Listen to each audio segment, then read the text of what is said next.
Recorded, right? Okay, so we are doing a Zoom meeting to get out of fear into hope. And obviously the main reason is because of all the panic going on around the coronavirus.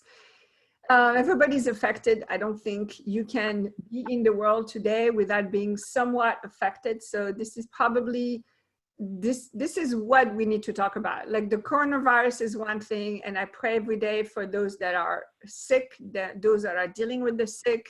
I know it's going to get better, but I see another pandemic happening, which is the fear, the panic, and how it's creating isolation for some. It's creating stress for almost everyone. So not that we don't need to be careful, but I thought we could go through what's happening, maybe acknowledge what's happening first, and then give you some hope. And I'll have a little exercise for you all to do at the end. So the first thing is, I would love for us to spend some time acknowledging what it is we are feeling and experiencing about the situation instead of avoiding it. Because if you're someone like me and you like to be positive, you like to be proactive, you like to be creative, it is really challenging to acknowledge, wow, I'm actually afraid, or I'm stressed, or I'm really concerned. Like, I have children, and if you have any kind of somebody that you care about who is potentially affected by it, it's going to hurt. So that's the first thing I would like us to look at is, what is going on for you? Are you afraid? And if you are, it's okay to say you are afraid. Are you concerned? Are you hurt? Are you stressed? I know for me in my business, it's changed everything in the last 48 hours. So I have to really look at that. My kids are going to be home for a couple of weeks, all of this. So it is really important that you spend some time acknowledging what is and don't avoid it. So I have Peggy Sue on the line. Peggy Sue, do you want to acknowledge what is for you, or are you good?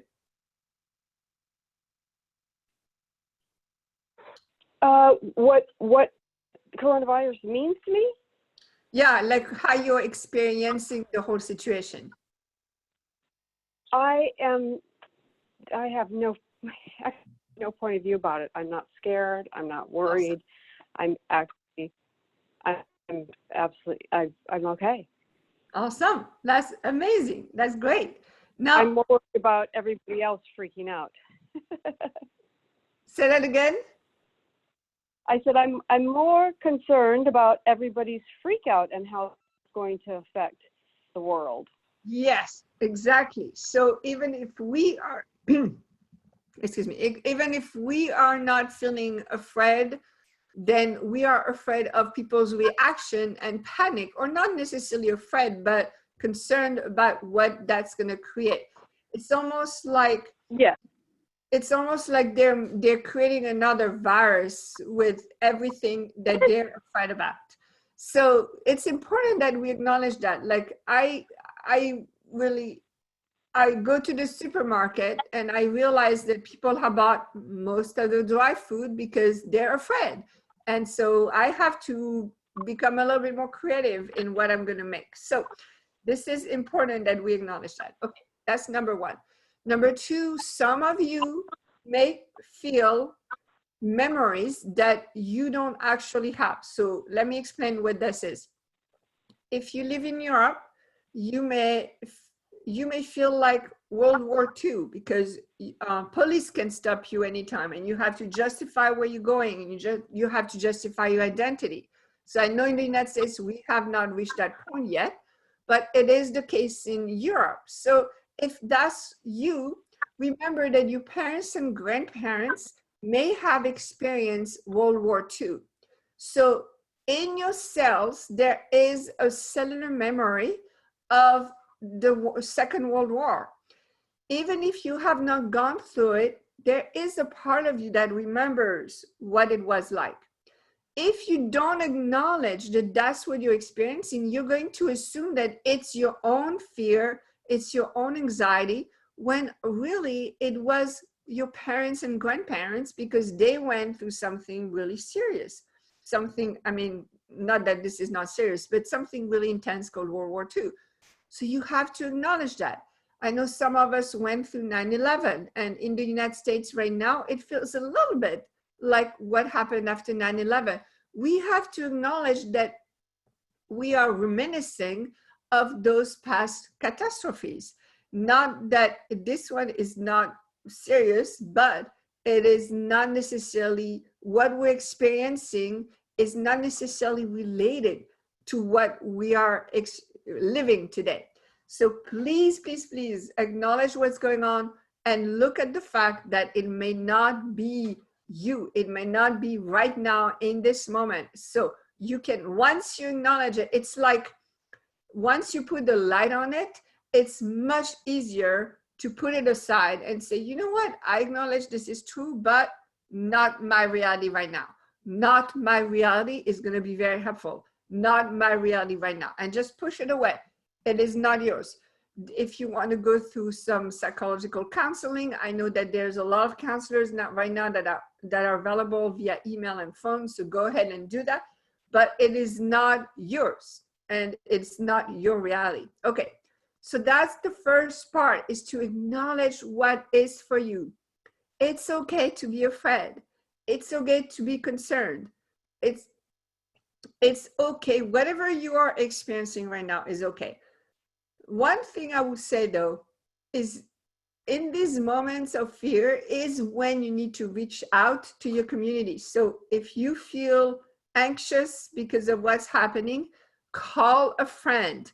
Maybe call a friend who you know may not feel as anxious as you, but call a friend or spend some time with cherished ones, even with your pets, because they will soothe you. They will make you feel better. And that's very important. We don't want you to go into full panic mode. We want you to stay calm so that you can make the decisions that are required for your well-being and the well-being of people around you. If you are not calm, if you are in a panic mode, you will not be able to make those decisions, okay? So please make sure that you reach out to your community. And if you feel like you have nobody, I will put my email address in the replay of this video so you can reach out to me if you need. Okay, now the next thing I want to acknowledge is all the changes that this is putting into your life, okay? So for instance, my kids are gonna be out of school for 2 weeks. We're gonna have to organize our days. My business, a lot of the things that I was supposed to do for the next 2 weeks is canceled or postponed in my business. And I don't know until when. So it's important that we acknowledge things are changing. Now, changes are not necessarily bad changes. They're just changes. So you don't necessarily need to think, oh my gosh, catastrophe. Yes, there may be a loss of income, or there may be a shift, something that you need to look at differently. But what if this was the time for you to revisit something that you have not had the time to revisit? For instance, many of my clients always wanted to write a book. Is this the time for you to start writing your book? Or is this the time for you to take your business online? I know a lot of people think that what they're doing is only face-to-face. Well, right now, you won't be able to do things face-to-face. So you're gonna have to take things online. What is that gonna take? Look at that. Start looking at what it is you need to change in your life, whether it's the way you eat or how you spend your day. Are you resting? Are you drinking enough water? What is it that this is coming up? Something is coming up right now and you need to address it. Don't ignore it. I know that the stress part, or I need to be informed, all that will take a lot of time, but make sure you have some time to also revisit the things that are changing and how to change them in your life, or how to apply the changes in your life. Okay, so those are the things. Those are the things that I really wanted to acknowledge before we move on to what to do to feel better about all this, because there are things you can do to feel better. Now, the purpose is actually not to feel better, and I should not have used that expression. But the purpose is to change what's happening into something more creative for everyone. So that's the first thing. If you're concerned about yourself, I'd like you to take a moment and ask yourself the question, how can you help other people? There are people in your community that maybe need you to go to the store for them, or maybe you just need to get a phone call to make sure that they're okay. Call your friends, call your family members, call your neighbors, go check on people that you think may have a harder time with this. Offer your home if somebody needs a place to stay, etc., etc. Once you start focusing on others and what you can contribute to others, you will start feeling a lot better. I promise. You will start finding an energy and a resource inside yourself that you probably did not even know you had. Okay. So that's number 2, is what is it that you can do toward your community, toward the people that may need your help right now. Okay. Finally, we're going to look at how to rebuild your own immune system. What do I mean by that? Well, even if you are not sick. So first of all, I'm dealing with the flu. This is my last few days, but I'm on my 3rd week with the flu. And it's been very, it's been taking me down. Like my energy levels were very low. So I had to look at everything that I'm doing that's not helping me be healthy, or what can I do to be healthier?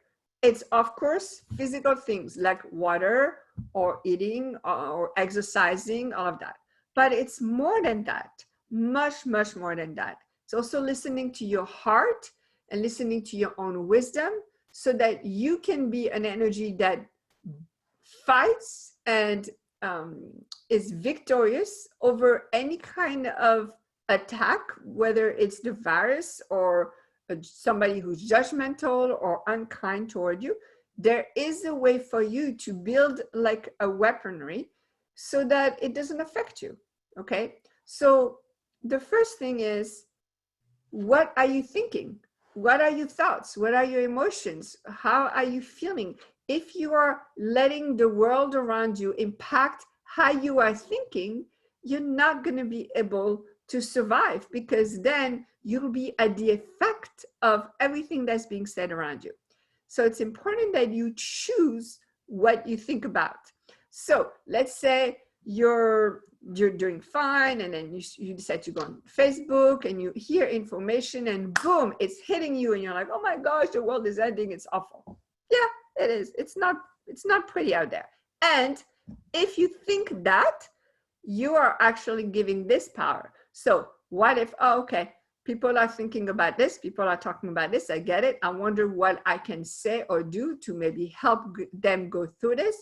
For instance, I decided to do this Zoom call today, but not, oh my gosh, this is awful, because otherwise you're submitting yourself to the outside world instead of you being the director.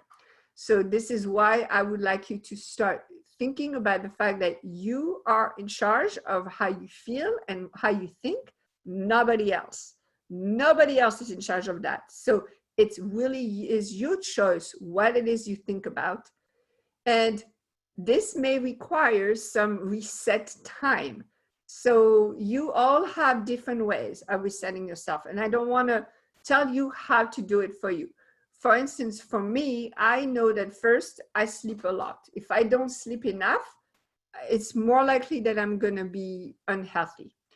Now, after sleep, I have a spiritual practice. I pray, I read the Bible, I listen to worship songs, because that's my faith and that's how it works for me. And you may have meditation, you may have some kind of energetic exercise you do. Spend time doing it. This is not a time to skip on this.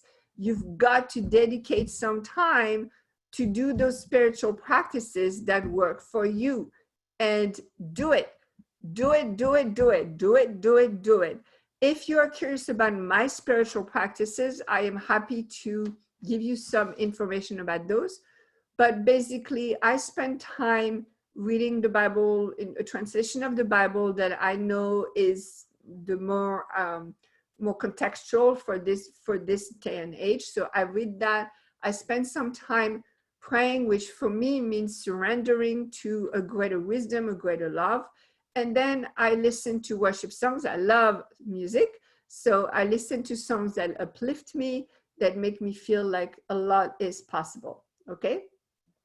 So please, please, please spend some time with your spiritual practice. Okay.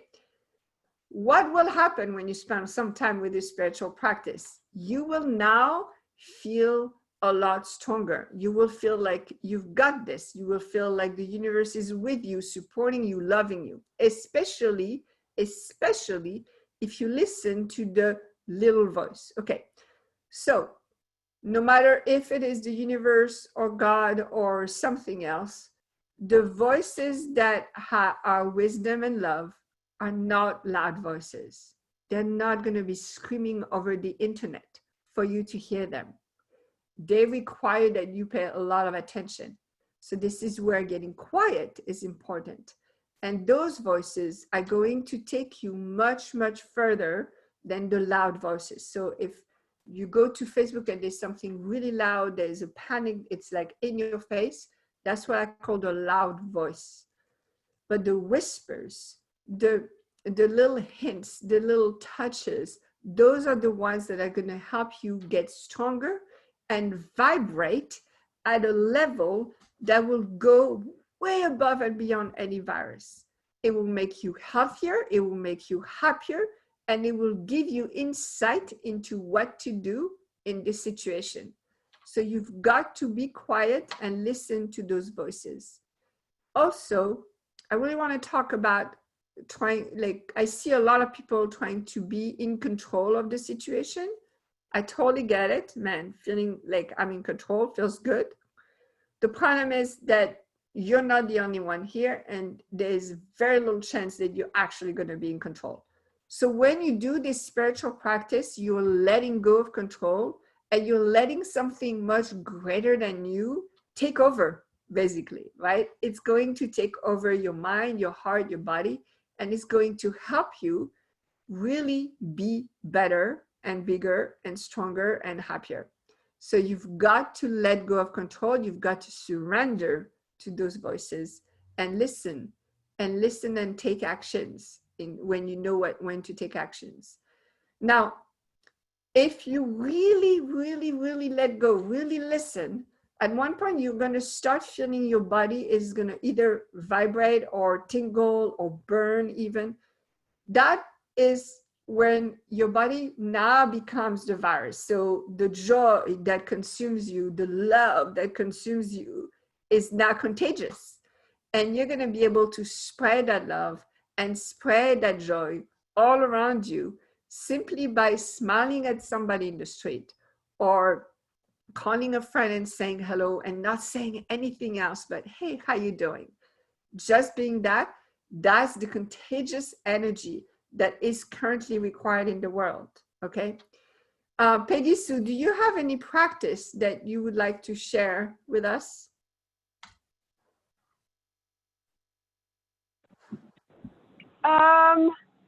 You know, really for me, what I do is when I hear, I try to stay off Facebook for a start, but because it becomes laughable, but I hear whatever it is, and then I change it in my mind to something else. Okay.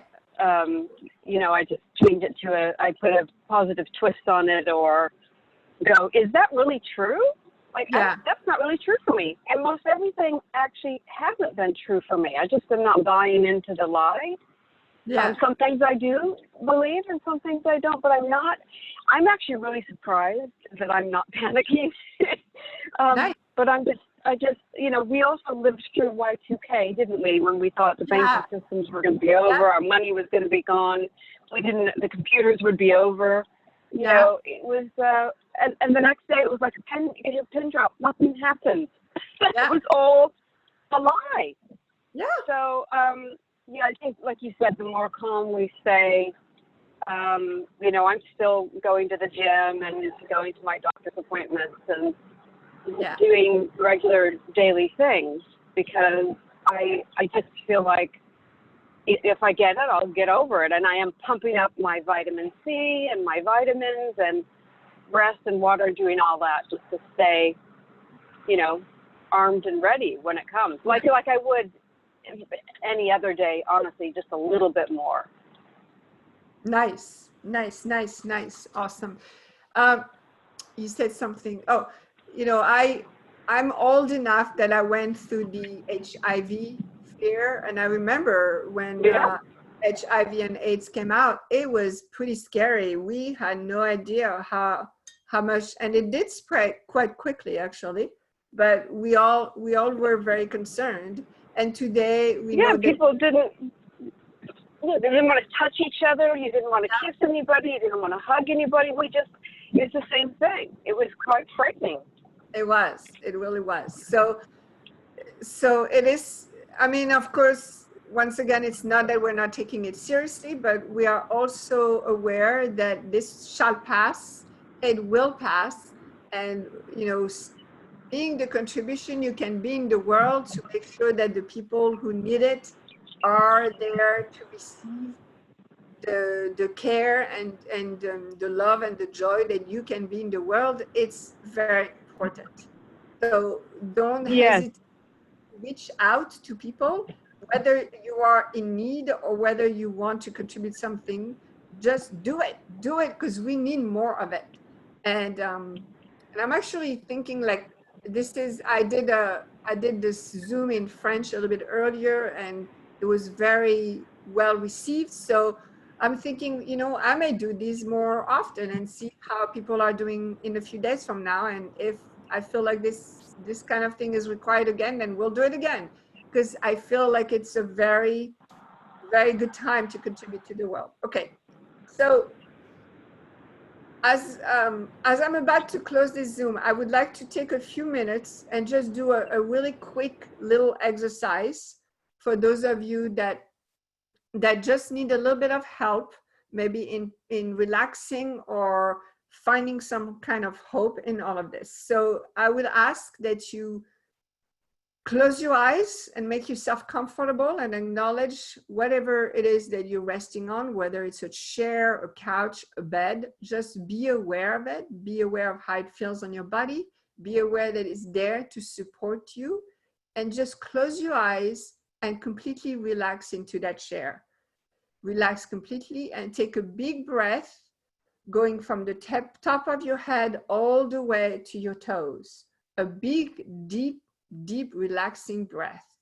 And as you're doing this breath, think about all your cells completely relaxing, completely letting go of whatever anxiety, stress they are feeling right now, completely letting go, because the breath is healing.